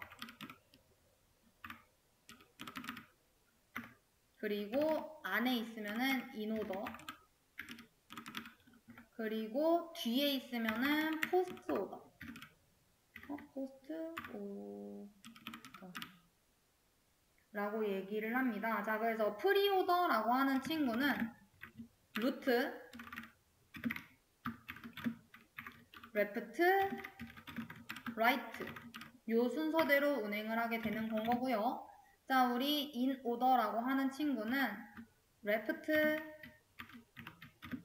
라이트 레프트 루트 라이트 자, 그리고 우리 포스트 오더라고 하는 친구는 레프트 라이트 루트 요 순서대로 운행을 하게 됩니다. 자, 그래서 만약에 요 A, B, C가 이렇게 있다라고 하면은 요 프리오더라고 하는 친구는 A, B, C 순서대로 운행을 하게 되는 건 거고 인오더 같은 경우에는 지금 B, A, C 왼쪽 루트 오른쪽이니까 자, 그리고 포스트 오더라고 하는 친구는 뒤 그래서 루트가 맨 뒤에 있다라고 생각을 해주시면 되고 레프트, 라이트, 루트에서 B, C, A 요 순서대로 진행을 하게 됩니다. 자, 그래서 제가 만약에 예시를 하나 들어볼게요.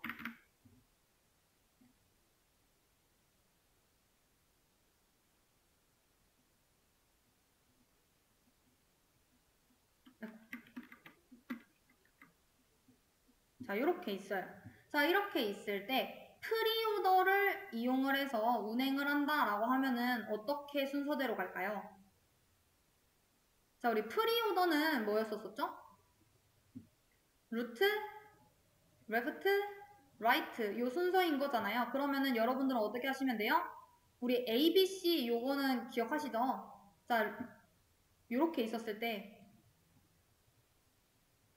이렇게 있으면은 우리 프리오더 같은 경우에는 요 순서대로 운행을 해 라는 거 기억하셨잖아요. 그쵸? 자, 그러면은 얘 형태에 맞게 여러분들이 분할을 하시면 되겠죠. 어떤 식으로? 루트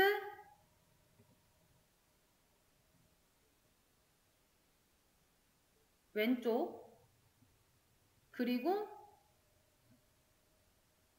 오른쪽.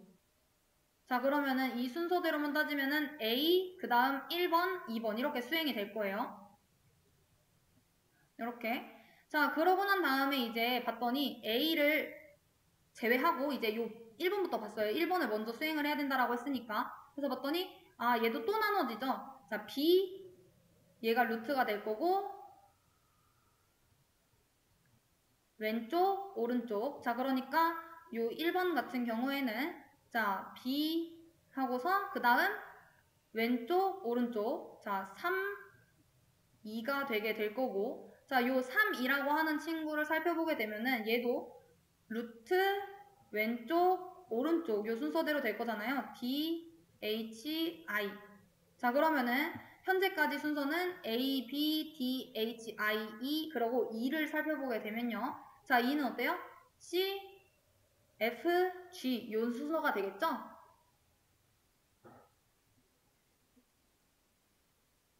그렇잖아요. 자, 그러면은 얘를 나열을 하게 되면은 A, B, D, H, I, E, C, F, G 이렇게 되겠네요. 프리오더를 이용을 해가지고 이진트리를 운행을 했을 때 이해되실까요? 자, 그리고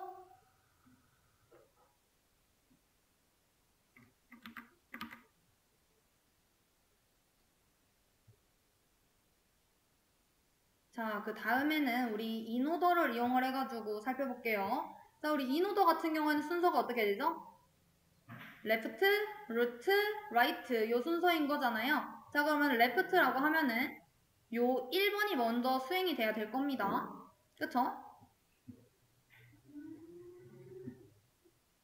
잘 안 보이네요. 1 그리고 루트니까 A 그 다음 숫자 2 이렇게 수행이 돼야 될 거고 그 다음 1을 쪼개보게 되면요. 얘도 지금 봤더니 3, B, 2 요 순서로 돼야 되는 건 거잖아요. 자, 그래서 3, B, 2 이렇게 되게 되는 건 거고 자, 이 3이라고 하는 친구도 나열을 하게 되면은 얘도 H, D, I가 되겠죠. 자, 그래서 순서대로 보면은 H, D, I, B, E, A 2번도 순서대로 나열하면은 F, C, G 자, 그래서 다 나열하면 H, D, I, B, E, A, F, C, G가 되겠구나 라는 걸로 알아두시면 될 것 같습니다.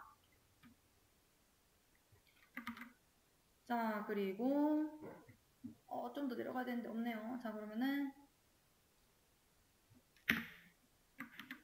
그냥 얘를 기준으로 색깔만 다르게 해서 여기서 볼게요. 자, 우리 그 다음 포스트 오더를 보게 되면은 얘 같은 경우에는 레프트, 라이트, 루트 순이 돼야 되는 건 거잖아요. 그러니까 레프트 1, 그 다음 라이트니까 2, 그 다음 루트 A가 돼야 될 거고 자, 1번을 보게 되면은 자, 1번 얘 봤더니 레프트, 라이트, 루트 순이래요. 그러면은 3, 2, B가 되겠죠. 자, 그러면은 3은 어떻게 되는데? 라고 해서 보면은 H, I, D가 되게 될 거고 그리고 2도 한번 살펴보게 되면은 2도 left, right, 루트 순. 자, 그래서 F, G, C 이렇게 되겠죠. 그럼 순서는 H, I, D 제가 여기 지금 E, B 여기 그 다음이니까 F, G, C, A 요 순서가 되어야 맞습니다. 자, 그래서 우리 요 세 가지도 알아두시면 좋을 것 같아요. 프리오더, 인오더, 포스트 오더까지. 자, 그래서 우리 그 수식의 표기법이라고 해서도 또 중위, 전위, 후위 표기법이 있는데 얘네들이 왜 중요하냐? 정렬하는 데 있어서 나오기 때문이에요. 이걸 이용을 한 게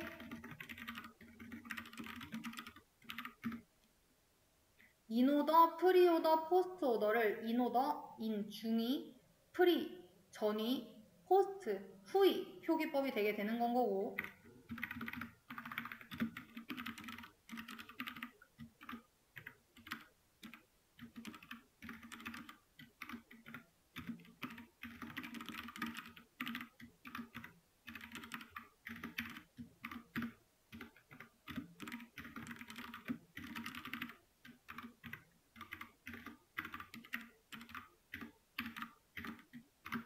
이렇게 자, 우리 전위 표기법 같은 경우에는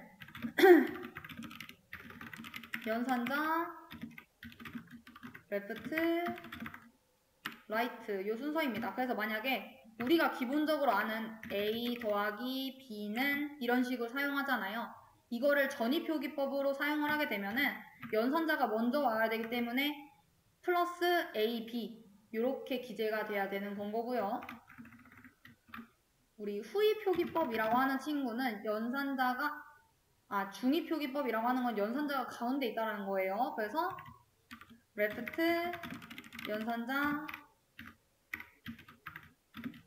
라이트.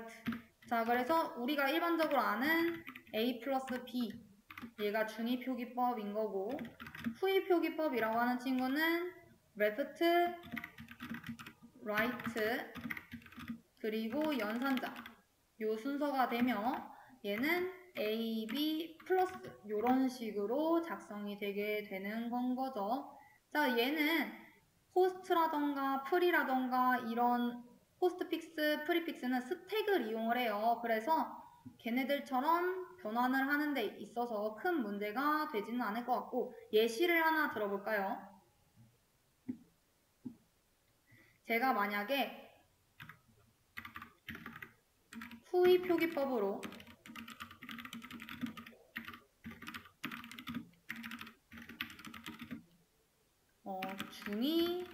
중위표기법으로 변환해주세요 라고 했습니다.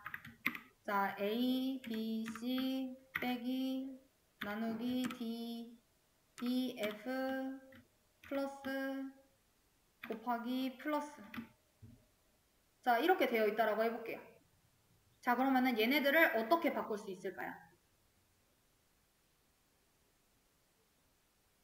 자, 우선 포스트픽스라고 하는 거는 어쨌든 둘 다 연산자를 해당 P 연산자 두 개 뒤로 옮겨 놓은 거잖아요. 그렇기 때문에 걔네들을 연산자 두 개 가운데로 옮겨 놓으면 되겠죠. 자, 그래서 여러분들이 괄호를 우선 묶어보세요. 연산자하고 연계되어 있는 친구들을. 자, 그러면은 얘랑 이렇게 묶을 수 있겠고, 얘랑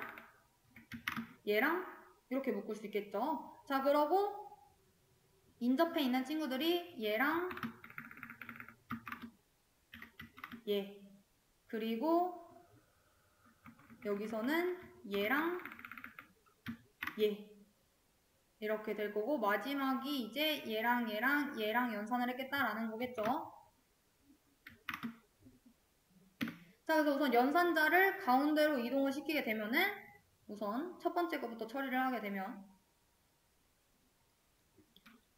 자, A하고 얘하고 지금 묶여 있죠. 그럼 얘가 첫 번째 레프트, 라이트, 연산자일 거예요. 그러니까 얘 연산자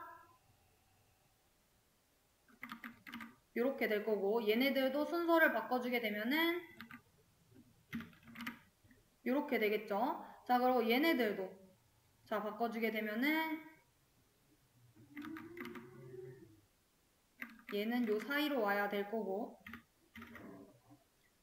얘와 얘 사이에 플러스가 들어가 줘야 되고, 이 연산과 이 연산 사이에 곱하기가 이렇게 이루어져야겠네요. 자, 그래서 괄호들을 이제 필요 없는 것들 다 제거를 하게 되면은 이렇게 되겠죠. 이해되실까요? 이런 식으로 그냥 나열이 되어 있으면은 인접해 있는 친구들끼리 우선순위에 따라 연산자대로 이제 묶고, 걔네들을 연산자를 옮겨주면 된다라는 거, 필요한 위치에. 이해되실까요? 자, 그래서 여기까지가 우리 트리에 대한 내용이었었고, 그 다음은 이제 정렬에 대해서 보도록 할 텐데, 정렬에는 어떤 것들이 있느냐? 삽입정렬, 선택정렬, 버블정렬, 쉘정렬, 퀵정렬, 힙정렬, 합병정렬, 기수정렬 같은 것들이 이제 존재하게 되는데, 자, 여러분들은 한 3가지 정도만 알아두시면 됩니다. 어떤 거냐? 삽입, 선택, 버블 요 3가지. 자, 그래서 왜 알아두시면 좋냐? 시험에 나올 법하니까 이 친구들은.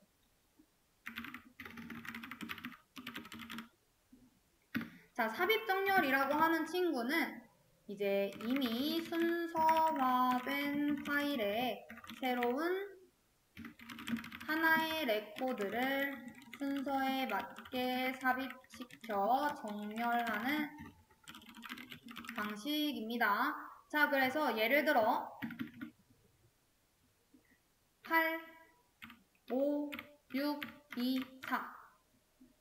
자, 이 친구를 삽입 정렬로 정렬을 해주세요 라고 얘기를 했어요.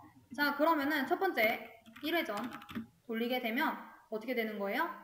자, 첫 번째 값하고 두 번째 값을 비교를 합니다. 자, 그랬을 때 누가 큰가요? 자, 얘네들을 오름차순으로 정렬을 해볼게요. 자, 우리 8하고 5를 봤어요. 첫 번째 숫자하고 두 번째 숫자를 봤을 때 누가 더 커요?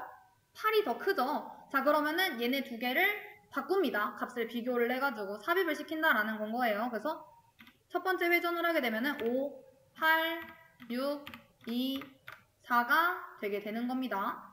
자, 그 다음에는 이제 1번, 2번은 확인을 했잖아요. 자, 그래서 이제 두 번째 값하고 비교를 하게 됩니다. 얘랑 얘랑. 자, 지금 얘를 비교를 했더니 어때요? 두 번째 값을 비교를 했더니 자, 얘랑 얘랑 비교를 했을 때 8이 더 크죠? 그러니까 얘도 또 바꿔주는 거예요. 5, 6, 8, 2, 4 이렇게. 자, 그리고 이제 네 번째 값을 확인을 해볼게요.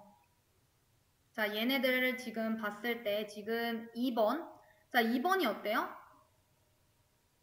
아, 제가 잘못 설명을 했군요. 자, 지금 얘랑 여기를 이제 두 번째 값을 봤을 때 첫 번째 값과 비교를 해가지고 이제 얘가 더 작으니까 이쪽으로 옮겨 놓겠어 라고 얘기를 하게 되는 건 거고, 자, 얘는 이제 요 세 번째 값을 비교를 하게 되는 겁니다. 이 세 번째 값은 5보다는 크고 8보다는 작죠. 자, 그래서 이 사이로 이제 값이 들어가게 되는 건 거고요. 삽입을 하게 되는 거니까. 자, 그리고 3회전을 돌리게 되면 자, 이제 2라고 하는 친구가 1, 2, 3번 이 값하고 비교가 되게 됩니다. 자, 봤을 때 얘는 어때요? 첫 번째부터 비교를 했을 때 이 값하고 얘랑 비교를 하게 되면 얘가 더 작잖아요. 그래서 맨 앞에다가 삽입을 하게 된다라는 거예요. 맨 처음에 삽입을 하고 나머지 것들을 한 칸씩 뒤로 이동을 시켜요. 그러면은 2, 5, 6, 8, 4 이렇게. 자, 그러고 난 다음에 이제 마지막 4회전을 시키게 되면은 맨 마지막 친구를 값을 비교를 하게 되는데 처음부터 비교를 해서 얘는 2보다는 크고 5보다는 작네. 그러니까 여기 사이로 삽입이 되면 되겠네. 이러면서 2, 4가 삽입이 되고 그 다음에 이제 한 칸씩 뒤로 이동을 시켜서 5, 6, 8이 되게 되는 겁니다. 자, 그래서 순서화된 그 파일에 하나씩 순서를 맞게 삽입시키는 것. 이게 이제 삽입 정렬이 되게 되는 건 거고요. 자, 그리고 선택 정렬이라고 하는 친구는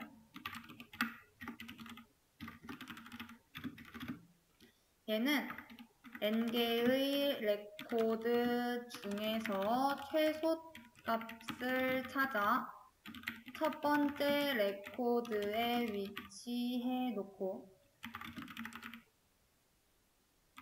나머지 중에서 다시 최소 값을 찾아 두 번째 레코드에 놓는 방식을 반복하는 자, 얘와 동일하게 8, 5, 6, 2, 4를 오름차순으로 정렬을 해볼게요. 선택 정렬을 이용을 해서 자, 1회전을 합니다. 자, 처음 봤더니 어때요? 자, 제일 작은 친구를 찾아야 되는 겁니다. 자, 8하고 5를 비교를 해요. 봤더니 어때요? 5가 더 작네. 이러니까 5, 8, 6, 2, 4가 되게 되는 건 거고 자, 그 다음 첫 번째랑 세 번째 있는 그 숫자를 비교를 합니다. 제일 작은 숫자를 찾기 위해서 이렇게 하는 거예요. 얘는 최소값을 찾는 친구이기 때문에 자, 5하고 6을 비교를 해요. 자, 누가 더 작아요? 5가 더 작죠. 그렇기 때문에 그냥 내비두고요. 자, 얘 첫 번째하고 네 번째를 비교를 합니다. 그랬더니 어때요? 2가 더 작죠. 자, 그러니까 2, 8, 6, 5, 4 이렇게 얘가 더 작으니까 얘하고 얘하고 위치값을 변경을 한 거예요. 자, 그 다음에 이제 마지막 친구하고 또 비교를 해요.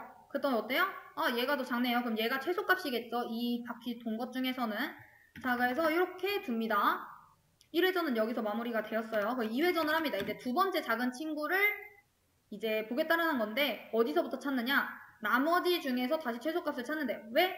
지금 1번은 제일 작은 친구가 정렬이 되어 있어요. 그래서 얘는 그냥 둡니다. 자, 그리고 어디서부터 비교를 해요? 두 번째부터 비교를 해요. 자, 8하고 6을 비교를 했을 때 누가 더 작아요? 6이 더 작죠? 자, 그러니까 6을 앞에 놓습니다. 6, 8, 5, 4 이렇게. 자, 그러고 난 다음에 이제 또 뭐랑 비교를 해요? 얘랑 그 다음 친구를 비교를 하겠죠. 그랬더니 어때요? 5가 더 작네요. 자, 그럼 어떻게 해주면 돼요? 걔랑 위치를 또 바꿔주시면 되죠. 2, 5, 8, 6, 4 이렇게. 자, 그러고 난 다음에 이제 두 번째 친구하고 맨 마지막 친구를 비교를 합니다. 자, 그럼 어떻게 돼요? 얘가 더 작죠? 자, 그러니까 2, 4, 8, 6, 5 이렇게 정렬이 된 거고요. 자, 그래서 우리는 1번, 2번까지는 이제 최소값으로 정렬이 되었고 그 다음 이제 3회전 해볼게요. 자, 여기서 이제 3번부터 보면 되겠죠. 자, 3번, 4번을 비교를 했어요. 그랬더니 어떻습니까? 3번이 더 크죠? 자, 그러니까 2, 4, 6, 8, 5가 되게 되는 건 거고 자, 여기서 이제 또 비교를 해요. 얘랑 비교를 했을 때 누가 더 작아요? 5가 더 작죠? 자, 그러니까 2, 4, 5, 8, 6 이렇게 진행이 되게 될 거고 자, 아직도 정렬이 끝나지 않았죠? 자, 4회전을 하게 되면은 어떻게 된다? 이제 마지막 두 개를 비교를 했는데 얘가 더 작잖아요? 자, 그러니까 2, 4, 5, 6, 8 이렇게. 자, 삽입 정렬이 되는 방식하고 선택 정렬이 되는 방식이 좀 다르죠? 자, 삽입은 이제 그냥 첫 번째, 이제 두 번째 값을 봤을 때 얘가 1번과 비교해서 작으면은 맨 앞으로 놨다가 이제 세 번째 값을 볼 때는 1번, 2번을 봤을 때 자기가 들어갈 위치에 삽입이 되게 되는 거고 다른 애들 밀어버리는 거고 자, 네 번째 값 봐서 얘가 제일 작으니까 맨 앞에다 가져다 놓고 나머지 애들 순서 미루고 얘도 얘가 들어갈 자리 찾아가지고 삽입되는 친구 선택 정렬은 최소값을 찾아가지고 이제 계속 그 레코드를 변경을 시킨 다음에 나머지 중에서 다시 또 최소값을 찾고 두 번째 레코드에 놓은 다음에 계속 이렇게 바꾸는 방식. 자, 그리고 마지막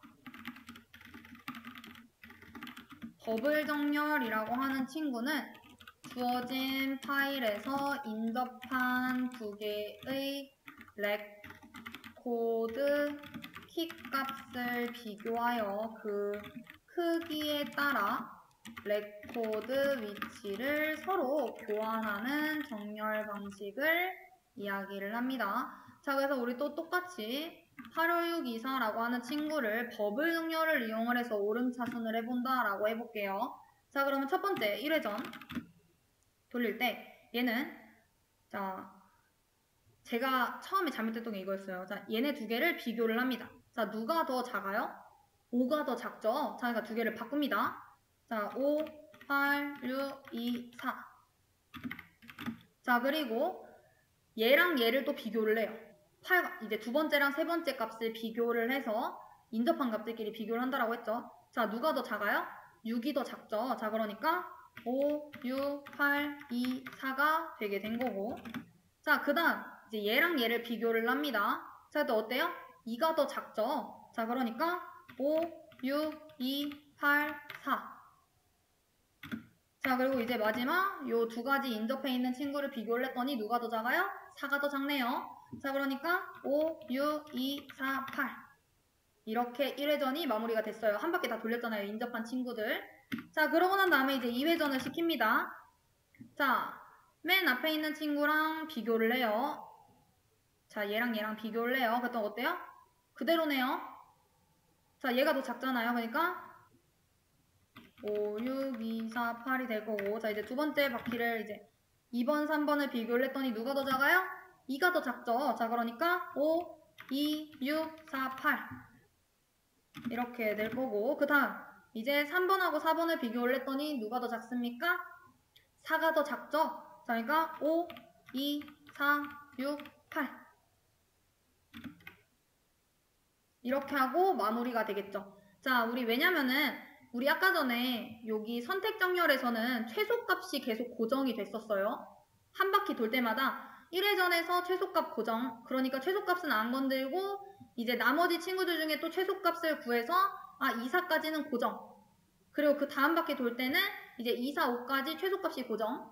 그 다음에는 2, 4, 5, 6까지 이제 고정이 된 거잖아요. 얘 같은 경우에는 최대값이 고정이 됩니다. 이렇게 바꾸게 되면은 여기 맨 마지막에 최대값이 있어요. 그럼 얘는 볼 필요가 없는 거예요. 바꿀 필요가 없어요. 얘네들까지는 보지 않고 갑니다. 그러면은 여기서는 6, 8까지는 최대값이라는 걸 알 수가 있죠. 자, 그리고 이제 3회전을 합니다. 자, 여기서 이제 1번, 2번을 비교를 해요. 어때요? 2가 더 작죠? 자, 그러니까 2, 5, 4, 6, 8이 될 거고, 자, 두 번째, 세 번째를 비교를 해요. 자, 그럼 어떻게 됩니까? 2, 4, 5, 6, 8 요렇게 되겠죠. 자, 그래서 이렇게 바뀌게 되었고, 이제 나머지는 4회전까지는 굳이 할 필요가 없을 것 같아요. 왜? 이미 지금 정렬이 다 되어 있는 상태이기 때문에. 만약 정렬을 해서 4회전을 본다라고 한다면은 얘네 두 개를 비교를 하는 과정을 갖기는 하겠죠. 2, 4, 5, 6, 8 얘네 두 개 비교를 해서 2가 더 작네 이렇게 하면은 여기까지 정렬을 시켜서 요게 값이 나오게 될 겁니다. 자, 그래서 요 선택 정렬 같은 경우에는 최대값이 고정이 되는 친구인 거고, 선택 정렬 같은 경우에는 이제